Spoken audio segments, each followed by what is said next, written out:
So you must have noticed that whenever you have a Jyotishi or an Ayurvedic teacher or anyone who is starting any kind of Vedic arts class, whether it's a Hindustani classical music, Carnatic music, whether it's Jyotish, whether it's astrology, whether it's Ayurveda in our school, you notice that everybody starts with a shloka or a verse. Now, this shloka or a verse is called mangalacharana, or it's an invocation. Even in dancing, I used to do Odissi dance when I was younger, and there's many forms of classical Indian dance. There's Bharatnatyam, there's Odissi, there is Kuchipudi, among many. And you always start with, again, Mangalacharan to god or goddess, and then Bhumi Pranam, and so on. So a lot of students have asked me about Mangalacharana or invocation. So this is a Mangalacharan for Ganeshji. Ganeshji is, he has the head of a lion. He's the head of an elephant. What am I talking about? And and there is a beautiful story about that, which we'll get into. But anyway, one who has the face of an elephant and who is the Lord or the head of the Ganas. Who are Ganas? Ganas are the attendants or celestial attendants of Shiva or Mahadev or Ishan, as he's called. This Gajananam, who's the son of Shiva and Shakti, Purush and Prakriti, Shiva and Parvati, who's the brother of Kartikeya, loves this fruit. It's the closest one you can think of is wood apple, kapita, and he loves jambu, which is jamun berries. And he is, vinashakaranam, shoka vinashakaranam. So he will destroy anything which is bad or sorrow. He is the cause of destruction of inauspicious and bad sorrows. And in this day and age of Kali Yuga, we definitely need our sorrows and anxiety, especially the year that we've had. So such a Vigneshwara, we should always prostrate and give pranams. Now, so he is the removal of obstacles in knowledge. He's the removal of obstacles. So whenever we do any kind of Vedic arts, we start, even doing a class through Zoom, sometimes there's technical issues. So I say, oh, Ganesha, can you remove the technical issues, obstacles too? So you starting a class or anything that we are starting new by chanting is beautiful. So here's me chanting a verse which goes Gajananam Bhut Ganadi Sevitam. I just explained the meaning to you. So hopefully you would enjoy and chant it with me, and then we will move forward.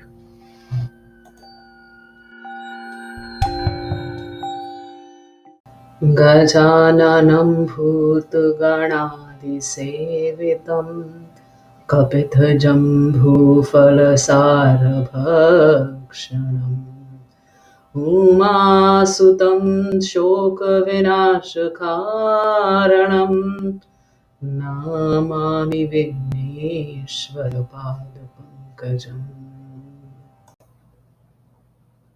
All right, let's just even talk about chanting Om. So you might have gone to yoga class and there might have been chanting of Om. Even if you don't believe in it, the Om is a divine syllable, and chanting it and holding the Om for a long time actually is very calming for the mind and body. Try singing Om in the bathroom when nobody's watching, and do it with closed eyes, and you will just, that echo, and make sure the sound is coming from the back of the throat instead of saying Om, as in, did you go home? Home. So imagine if you're saying home, but from the back of your throat, and you can feel it resonating in your chest. Home. Now remove the H of HOME, home. It's just Om. Om. Now that is an Om. Om is not an Om. So when it's coming from the front of the mouth, it doesn't have that kind of sound that is coming from our chest, from the back of the throat. And that is when chanted with, I want to become, access the universal energy, that's when you chant Om. So in the next section, I have a little chanting. And the first line that I'm chanting, the first invocation is Om Namo Bhagavate Vasudevaya. Now there is a Purana. There's 18 Mahapuranas in Veda, and four Vedas, and there's Upanishads and so on. The in Srimad Bhagavatam, which is also called Bhagavat Mahapurana, the very first line is Om Namo Bhagavate Vasudevaya. I am giving my pranams, my obeisances, my namaste. I'm surrendering and praying and invoking uh, Sri Vasudev, who is Krishna, who is Lord Vishnu. And then after that, there is another verse that goes, and I named Narayan, called Ayurveda and Yoga Academy after that Narayan. So name of my Gurudev, my spiritual master, is also Narayan, and the name of my Lord is also Narayan. So obviously, the name of the school that I serve, it is their school, is also Narayan. So it starts with, and people will say Narayana. It doesn't matter as long as the name of the school itself is a mantra. As long as they're saying the name, they're just by saying it, there is some benefit. So it is not Narayanam, it is Na Ra Ya Na. So think there's four syllables: Na Ra Ya Na. Narayana. So this verse goes, Narayanam namaskritya. So namaskar, namaste, So I am giving namaste to Narayan. Narama cha aiva narottamam. So cha aiva, and also the Nara, who is the supreme human being who incarnated as Arjuna in Mahabharata. Narottamam is uttam, meaning one who is the topmost. As well as the next line goes, Devim, goddess, Saraswatim. I'm also giving obeisances to goddess Saraswati. Vyasadev. So you might have known around July, usually around that month, we celebrate Guru Purnima, right? So Guru Purnima is the appearance day of Vyasadev. Tato Jayam Udirayet. So Narayanam Namaskritya Naramachaiv Narottamam Devim Saraswatim Vyasam Tato Jayam Udirayet. And we're going to sing that in the next, you will hear me sing it. Try to sing it with me. Om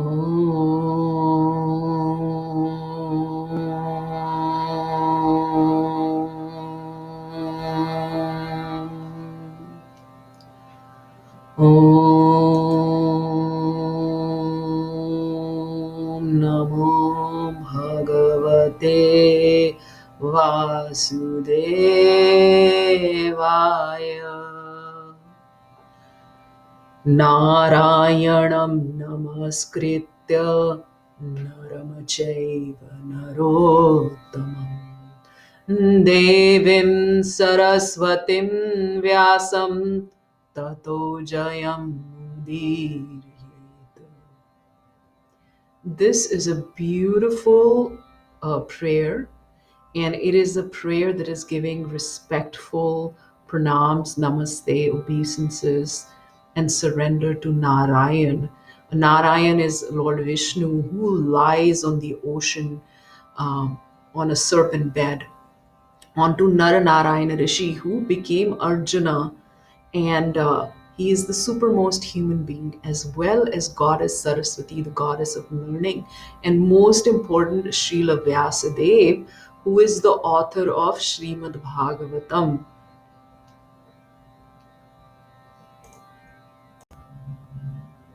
And last but not the least, I'm going to leave you with the prayer that all Ayurveda practitioners chant for Dhanvantari. And this is the mangalacharana or invocation of the book, Ashtanga Hrdyam. The very first chapter of Ashtanga Hrdyam is Ayushakamayim, meaning if we desire a long life, then we have to follow certain rules. And those rules itself is what Ayurveda is, right? And that particular chapter of Ashtanga Hrdyam starts with salutations to Dhanvantari, and it goes something like this. Raga dirogana satatanushatana sheshakaya prasartana sheshana Otsukyamo haratidanchaghanam yo apurva vaidyaya namastostu tasmai.